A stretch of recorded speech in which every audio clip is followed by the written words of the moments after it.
Watching. Now, I know the majority of you are not smokers. I certainly know that if you are a smoker, the majority of you aren't cigar smokers. But I know that people who watch this program can tell the difference between common sense, regulation and nanny state overreach.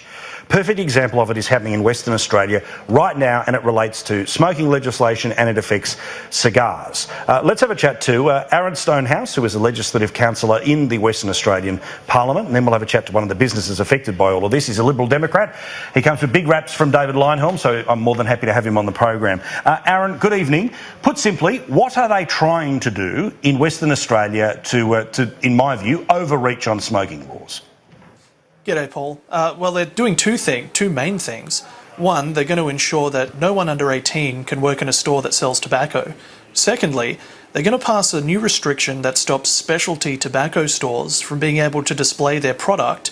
In this case, a cigar store with a humidor would have to close their humidor down. You would no longer be able to display cigars, touch them, smell them, see them before you buy them.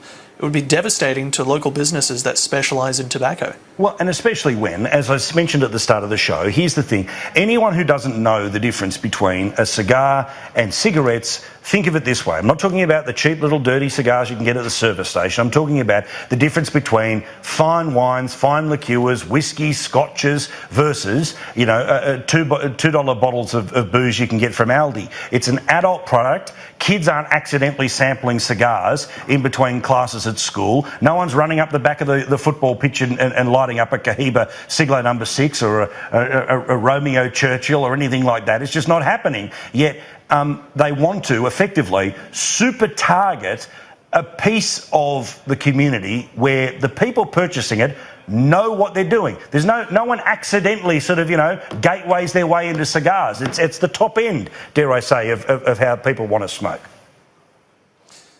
Well, that's right. I mean, these are luxury items. You know, kids aren't smoking these. You're looking at an item that's, you know, anywhere from $50 to a couple of $100. Tell me about it. People might smoke a cigar once, maybe twice a year if they're lucky. There is no public health benefit to restricting the display of cigars. You can't see them from the street. They're kept in a humidor in a separate room. You know, and this is potentially going to put somebody out of business, which it seems no one is concerned about. You know, Paul, I was actually surprised to find that none of my parliamentary colleagues had any idea of the implications of this bill. None of them had even read it yet until a few days ago when I raised the issue.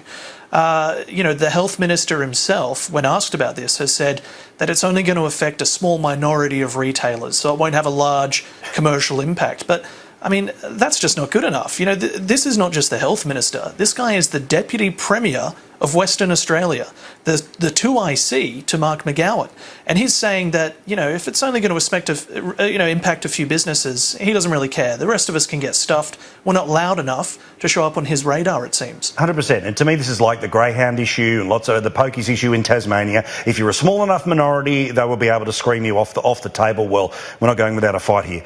Stay there, Aaron. I'll get back to you in a second. Simon Devlin, lovely bloke, runs a joint called Devlin Cigars. I am pleased to say I have enjoyed his hospitality and a mutual friend of ours, Millie, in the past. He runs a great operation. They've been there for a bloody long time, and Simon joins us now as well in Perth. Simon, put simply, if the law happens, what happens to your business, and a business that I know firsthand is a first-class joint, almost unique to Australia?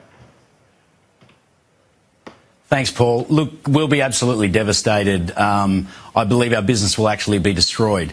I started the business in March 1997, and I was actually looking forward to celebrating 21 years in business this month. And then Aaron called me on Tuesday afternoon and said there's a bill before Parliament which is basically looking to shut us down. Now, they've fiddled with this stuff in the past, but they've never really pulled the trigger on it in the end. What do you understand is the reason why they want to do this and want to do this now? Because, as I said, I understand the fight on smoking. I understand wanting to keep it out the hands of kids, but we're talking about adults and special occasions. Yeah, look, this was on the agenda back in 2009, and thanks to a very vocal West Australian public and cigar lovers also around Australia, we managed to get it off the agenda. They're wanting to take away the specialist retailer exemption. To be honest, I'm not really sure why. It doesn't actually make any sense. The explanatory memorandum for this bill talks about children and minors and smoking and cigarettes, but then this is kind of slipped in under the radar. It's, you know, trying to destroy our business by stealth. Well, and that's the thing, because we had a look at some of the information that WA Health has put out there, and we said, all right, can you send us the documentation that shows the link between children and cigars? They sent us a report that had no data in it whatsoever, including children and cigars. In fact, it didn't even specify use of tobacco from people under the age of 18. They sent us a general series of statistics about things from tobacco use, and largely cigarettes, from the ages 16 to 44. So they haven't even produced the evidence that backs all of this up, which means it's part of a wider, broader ideology, which is just simply, I'm not even bothering to learn the difference between a kid smoking a packet of cigarettes, obviously illegally, and an adult who chooses to purchase one of your products, Simon. Yeah, I think, and Aaron hit it on the head, I think most of the Parliament haven't even actually looked at this. I'm hoping that this is something the Health Department is trying to slip through, and the likes of Roger Cook and the Premier will actually see this as trying to destroy a small business and hopefully remove this this clause to amend Section 23, which will absolutely devastate us. Absolutely. Simon, all the best, mate. We'll talk plenty of times between now and when sanity prevails, which hopefully will not be that long. All the best to you, mate, and the family and the wider people of Subiaco and your business there, Simon Devlin from Devlin Cigars. Just finally here, Aaron, where to from here? Obviously the government's going to try